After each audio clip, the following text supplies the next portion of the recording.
David had a few questions about this bowl that I think we should try to answer for him. As a new turner, gone through this myself, and I think we all have, is how to take that tenon off.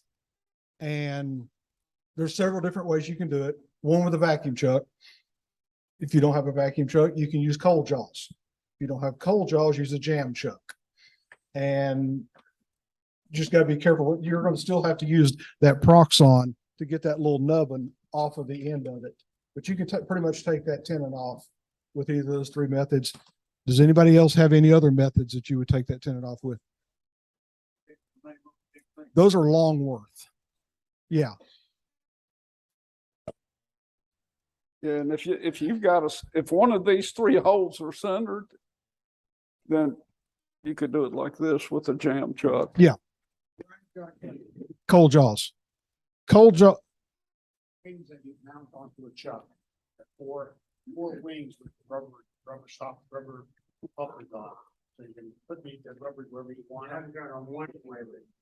It basically holds the bowl like this from the outside. It barely holds the bowl. You got to be sure you don't run high speed. Stay below 600 RPM and use them. Yeah. And make sure you're Yes. Yeah. Always push in. But, when you use the cold jaw, you're doing finishing work anyway. You should be very delicate. what was that? Well, at no time when you're doing the bowl, you have to leave the bottom of the bowl without a center point. Yeah. So you're all through it. So that's the thing you take off. Part of the problem with that is if the center point wallowed out.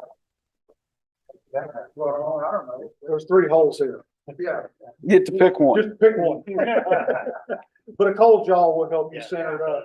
Yeah. Or if nothing else, put it on a jam chuck, turn your lathe speed down low And let it. and just find that center, find the true center point and bring your live center up to it.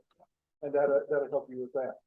As far as the cracks, some choose to just leave them. It's something natural to the bowl. If you're afraid it's going to blow out, CA glue. Was that green? I don't think it was, but that date of 21. One of the things you can do is, if you know the exact diameter of that bowl, make you a spacing plate that's bigger and draw a circle in it. And you put that in your against it and bring a tailstock up, but don't use a point. Just use something to put pressure on it and get it moved, get it to where it's lined up. Turn it slowly. Use your tool post to hit just touch the outer edge of that bowl until you get it perfect. Then you got your mark. You know where your center is. Tighten it up and then use your tools to start to turn it. But you don't have to have a sharp point all the time. You can put a what's called a soft touch on there, and that's if you have like a base right here. Yeah. It's got a 3/4 10. I got it. You could make one of these that make that point down wood. It can be rounded or flat. And bring it up against the short metal point. And then hold it there.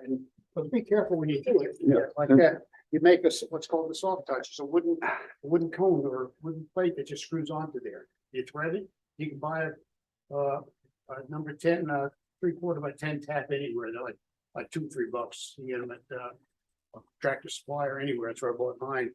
But you'd be surprised once you get that in there and bring this up against that piece of wood, the flat piece of wood. Just put pressure on it until you get it where you want it, and go ahead and jam it in there, and go ahead and start to work this out. But be careful when you do it. I've done it. It's not the best way to do it, but if you don't have a reference point, you can certainly do that.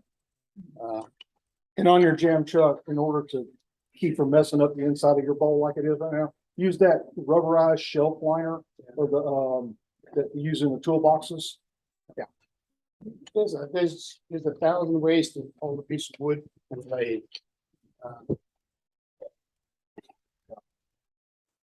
But I would do something like this. I would probably take it to a sander.